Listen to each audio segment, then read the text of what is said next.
Hello and welcome to this video. My name is Shepherd's Eagle, and in this video I'm especially gonna talk about the mental edge, especially in pro play, like the pro teams we know, and I'm gonna focus on 3 regions. The first one is Europe, the LEC, the second one is LCK, Korea, and the third one is LPL, China. So I'm gonna pick the teams that are most outstanding at the moment because we are at Worlds 2020. I have some of them open here, like we got Fnatic, G2 from Europe, we got SKT I just put open for a different topic, but they are actually not at Worlds this year. T1, they renamed themselves, not SKT anymore. We have Damwon from South Korea, we have Suning and Top Esports, TES from China. So basically what I want to point out first is, I got a list of points I want to work through with you, is what's so important about the mental edge. You have different kinds of mental edge, and especially in pro play concerning Worlds, you got to really play around the mental edge of a team. Like as a coach, since I want to become a coach, this is very important for me too. As a coach, you always got to figure out in which kind of mental state your players and your team is. So basically, if you feel like going into a tournament, the players are struggling a lot with self-confidence, like Yamato Cannon talked about that a lot when he was back in the days with Vitality, like they had a lot of issues there and so on, and yeah, stuff like that. Basically, you always got to consider the whole picture when you go into tournaments. So to not make this too long, I think at Worlds 2020 we can see perfectly 2 examples of a very strong mental edge. Like the players have to perform under a lot of pressure, so the mental edge is basically their, let's say, the thing that holds them together.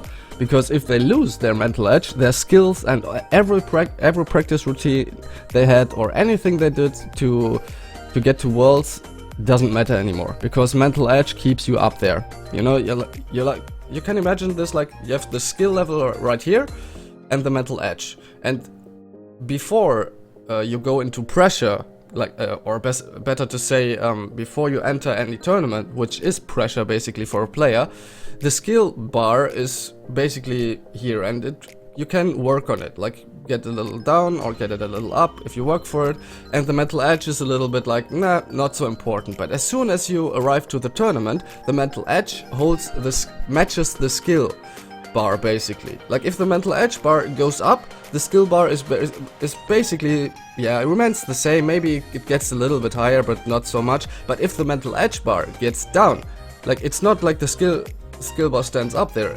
Under a lot of pressure, the mental edge bar pulls down the skill bar with it. Like if the mental edge goes down, skill goes down. That's how you can imagine the mental edge. And to get into it a little bit deeper, I think I've observed this, like I don't think it, I did actually. I observed this phenomenon for quite a while now, for a couple of years, like in tournaments and stuff. And I always wondered why the Eastern teams especially always looked so damn scary and so well coordinated when going to a tournament. Like everyone was on the caster desk and on the analyst desks was always talking about the scary Eastern teams, like from LPL and LCK, like who seemed unbeatable and then got thrown out of the tournament several times before, several years before, which no one expected. Often by LEC teams like Fnatic and G2 have done pretty well throughout the last years at Worlds. Like last year G2 was in the finals, the year before Fnatic was in the finals. So I was wondering, okay, like why do they always, like the caster desk and analyst desk, why do they always talk about the unbeatable Eastern teams and the shaky, like you can, if you listen closely, you can always hear in every year at Worlds how the analysts and how the caster and analyst desk talk about the shaky Western teams. Like for example, G2 and Fnatic. This year we had Mad Lions, for example, and Rogue. which also looked shaky. Basically, for Rogue and Mad Lions, I would totally underline that they looked really shaky this tournament at Worlds. But I want to go now into why this is like always the case, that everyone's talking about the shaky Western teams and the unbeatable Eastern teams. So I think to put that at focus right now, the Eastern teams, especially LCK and LPL, like Damwon Gaming at Worlds, they are a pretty good example of what I'm gonna talk about now, because Damwon Gaming, they show exactly that the mental edge Eastern teams work with is based a lot more on logic and a lot more on like, do I understand it? Can I work with it? If yes, let's go. Like, they are really practical and very, very result focused. Like, you know, if they have to make a decision in game, they are gonna evaluate as many options as possible and make a decision based on them. And I think this, as I said, I've observed this for a couple of years now, and I've always wondered why it is like that, but I think it makes sense. Just go with me right here. The Eastern teams seem unbeatable because their logic is near to perfect, I would call it.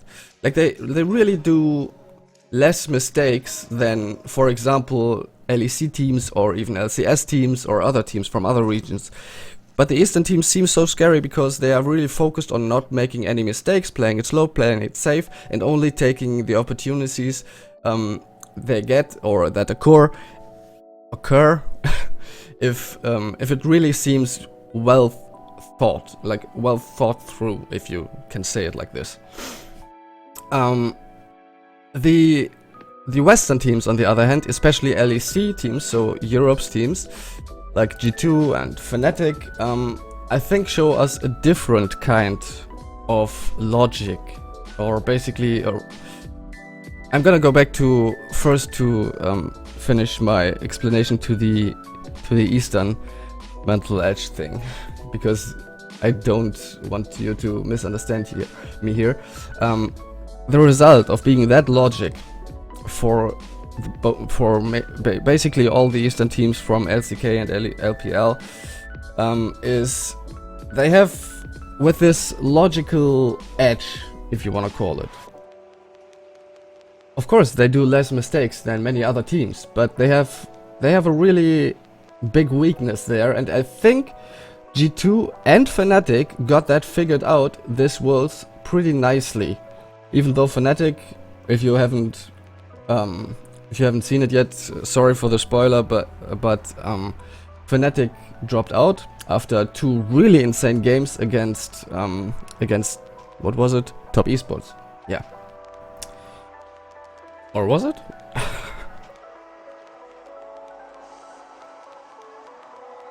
Yeah, it was against Top Esports. Alright. It's a little bit more to remember for me at the moment. Sorry. So basically, Fnatic had 2 really great games against Top Esports, in which they showed that they figured out a little bit their mental strength, and they really put them in the dirt. You can't put it in any other words. Like, if you watch the first 2 games, Fnatic versus Top Esports, this is really heavy. Like what Fnatic did to Top Esports. They punished them really heavily. But to come to my point again, I think based on that logical edge, or a logical mental edge from the Eastern teams, they have a big weakness, which is basically, if you want to explain it a little bit deeper, which is located in the area of, can we still make a reasonable decision here?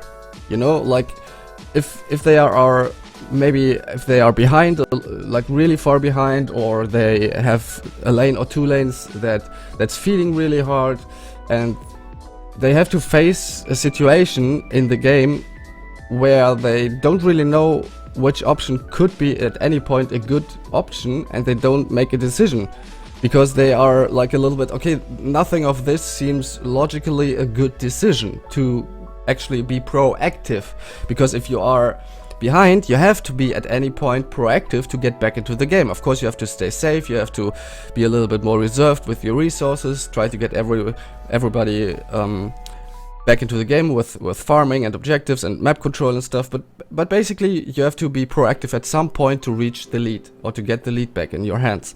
So if Eastern teams don't get that reasonable logic decision, like where on what point they can turn the game, basically they do nothing. And it took me a while to figure that out, because it was always like, it can't be that stupid, like it can't be that simple. But basically it's really this stupid little point which many Eastern teams, especially LCK and LPL, stumble upon. Like we saw that in the games from Fnatic versus Top Esports, and also from G2 versus, was it Suning? No, Gen G, sorry. Man, I watched that game yesterday. I really have to get some sleep in. Well, so basically G2 put them into the dirt too, because they 3-0'd them. They totally figured out the play style of them. Like in those 3 games, if you haven't watched them, I really recommend this, because you can really see what G2 did to them by going a little bit with that logic that I just explained, from the Eastern mental edge. Sorry. Like Gen G, they had a clear plan coming to the game, I felt.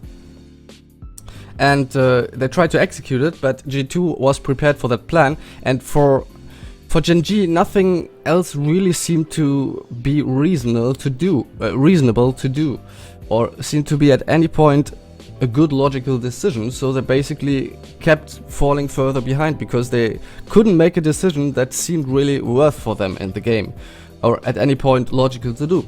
So G2 were like, okay, well, like, we got this, guys. They just don't want to play the game anymore, basically. Because G2 made several mistakes too in the series yesterday, and didn't really get punished for that. Like, of course, Gen G punished some of G2's mistakes, don't get me wrong there. They didn't just like give up or anything. But it was really easy to see that Top Esports didn't, or haven't been able to put up a clear, better plan. I hate this music, sorry. Okay.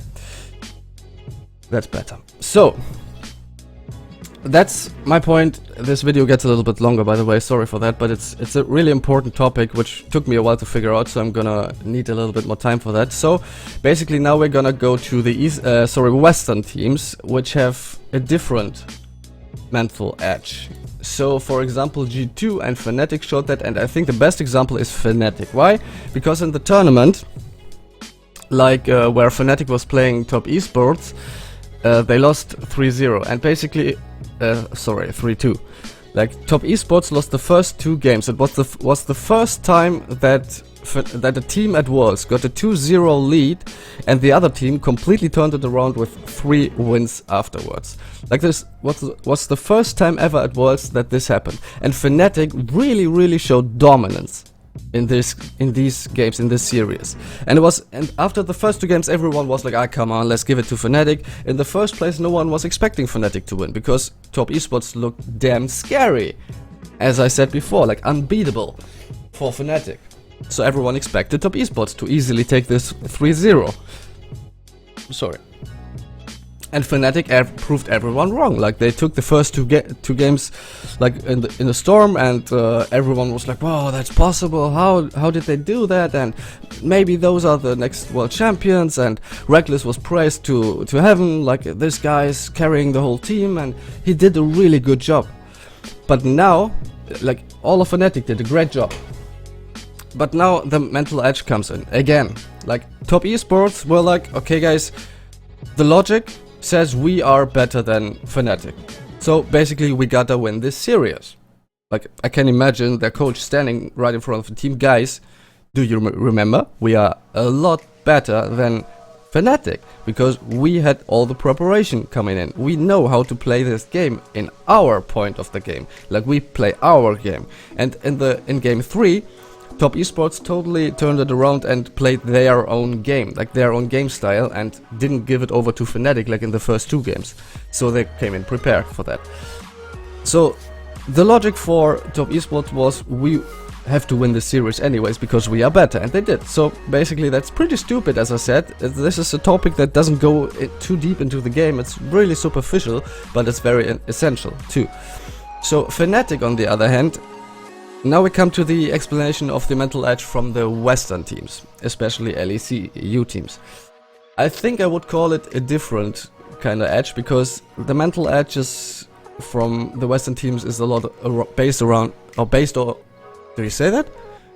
Based off of emotions? Based on emotions, I think it's. Like, I try to improve my English every time, sorry. But yeah, based on emotions. So the Western teams have something the Eastern teams don't have, and I think G2 and Fnatic are pretty good examples for either side of that mental edge, like the emotional edge, I would call it right here. Because the emotional edge gives the Western teams this kind of never give up mentality. Like I said before, the Eastern teams are a lot like, okay, if we don't have any reasonable decision to make, we just try to stall out the game as long as possible, and if it doesn't work, well, then it's over anyways. So they give up at some point, and I've heard already from other coaches and from other players from the Eastern regions that a lot of games there get a very early surrender. Like, the teams there are just like, okay, maybe past 15 minutes, past 20 minutes, this game seems not winnable for us, so let's just surrender, go next. And that kind of mentality is different from what we get in the West, like especially in Europe. Because here you got a lot of this never give up mentality. There comes the emotional side, the hope especially comes in, the will of fighting, which leads me to Fnatic. Like, if you see their players on stage, and when they go after the game, they have this cheer, this group cheer, which is fighting, Fnatic fighting or something, which is pretty good example of what I'm talking about. It's very emotional, and so basically Eastern teams don't really do that. It's just Europe's teams that do that, basically. So the thing with this never give up mentality, with the emotional edge, is it puts you, or it gives you an advantage over teams that struggle past the point where they think the game is already over. But it also makes up it makes a big weakness for a team like Fnatic, which showed perfectly how that mental edge works. Like, they were so hyped, the players on stage against Top Esports were like, Bwipo especially was laughing in the first 2 games and like, wow, this is so cool and blah blah blah, we're having fun. And everything was good for them. They came into game 3 and they totally dropped out of the clouds. Like, they were like, oh shit, wow, I thought we were better than that. And now they show us, like Top Esports, they show us that they can put us in the dirt, and not only we can put them in the dirt. So the thing with this emotional edge, with this never give up mentality, is it can really, really break a team's mentality completely. Like, if the emotional edge really gets hammered on, then yeah, well, the team has a really, really hard time to recover from that. And Fnatic are a team, I would put it this way, have a lot of dramatic history. Like, they made it a lot of times very close to what they wanted to achieve. Like, for example, 2018 Worlds, 2020 Reckless was all about like, this is our meta, this is our time to shine, and we will take the victory here, we will get world champion this time we're gonna make it. And they dropped out in the quarters. They didn't even make it to semis. So it's a very high risk, high reward mentality, I would call it. The emotional edge, the emotional mental edge, if you can put it like this. I don't have any better terms for that, excuse me, but yeah, basically I think that's it for the Western region. especially LEC. So to break it down a little bit, you have the more logical side, like in the especially in the eastern regions, here T1 or former SKT T1 are a pretty good example of that too. They are really logical, and if they fall behind, they fall behind. They are like, okay, this is logical, this makes sense that we are behind, and they take it like that. And on the other hand, you have or even the other way around, sorry, for example, Top Esports there, like, now we can win and we are better and now we are gonna win. This is the only logical outcome of this series, so they take the win, like the 3-2, and get 3 wins in a row. And on the other hand, you got this, like the casters always call it, this shaky mentality or shaky playstyle from the Western teams. So you got the emotional edge a little bit more, like also the logical part, don't get me wrong there, it's not completely vanished in the Western regions, but it's a lot more emotional. And there you got this like never give up mentality, on which teams can come back from really difficult situations, because they wait for the enemy to make a mistake, basically, which the eastern regions sometimes don't really consider, that the enemies can make mistakes too, which they didn't plan with. So basically the western teams just look for, okay, they are gonna make a mistake, I really hope they're gonna mess up, so we don't give up. Like, they never give up mentality. And this emotional edge is very dangerous too, because it has, like Fnatic showed us several times, this really hard breaking point at which you just don't recover. Like, if you really get broken or get put in the dirt by some team in some series, in some games, or at any point, you just have a really hard time to recover from that. So, and to make it clear at the last point, I don't think that eastern teams don't have an emotional edge. They have that kind of stuff too, and like both regions have that. But it's the logical edge, like the a little bit more logical side of the mental edge, is, I think, stronger in the eastern regions, and the emotional edge, if you want to call it like that, is a lot stronger in the western regions, especially Europe. So I think that's why we always, to round it out, get this kind of stuff from the analyst desk, like the unbeatable eastern teams and the shaky western teams, because emotions are shaky, let's be honest, and logic is pretty scary if it works. So I think there you go. I hope you like this kind of explanation. The last thing I want to not really talk about, but to mention, is for the emotional edge. I think this is pretty important, and to get to a little prediction for Worlds this year, the emotional edge, especially concerning G2 now, is very dangerous in only one point, because you can't plan with it. You cannot plan with this emotional edge. Like, you are never gonna know if a team is able to come back or not.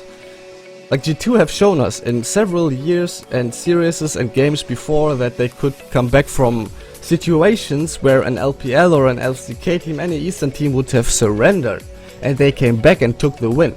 G2 showed us that they are capable of doing that. So this is very scary. And as I said, I don't think that the eastern teams in this tournament, especially Top Esports or Suning or Damwon Gaming even, have this kind of never give up mentality. Like, of course they came back in several games before, but they are pretty, like, you can calculate pretty well with their playstyle and their mentality and how they turn games, or how they play games, even if they play them from behind. And G2 has this emotional side to it, that they just do things no one expects them to do. And as nobody on the analyst desk in this tournament yet talked about this kind of topic, I think that G2 are the most scariest team at the tournament up until that point, because they 3-0'd Gen G easily yesterday. Like, not that easy, of course, but they pretty clearly took every win. And they had that logical side too, like they had really good decision making, even though it sometimes looked a little bit shaky, to give it back to the analysts and casters again. But yeah, basically I think G2 together with Damwon are the most scariest teams at this tournament. Like, these two teams will decide, I think, which one will get the World Championship. I don't want to underestimate Top Esports or Suning, don't get me wrong there, they are pretty strong too. Top Esports showed us how strong they can be against Fnatic.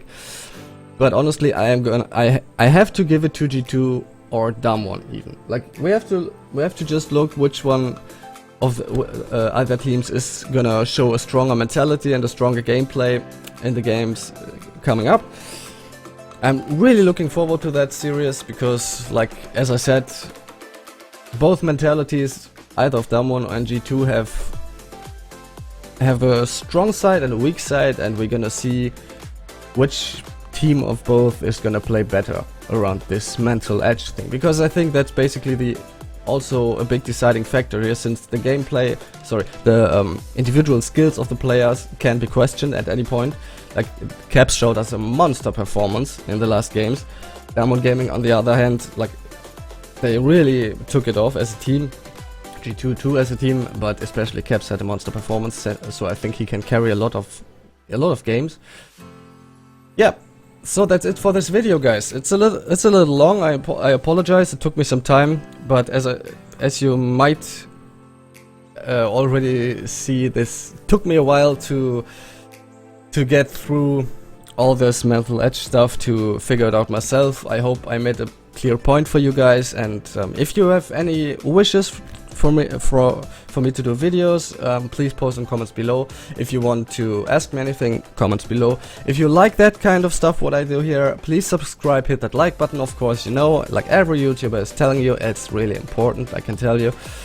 So yeah, see you in the next video. Thank you for watching, and have a great day or evening, and have a great time playing the game.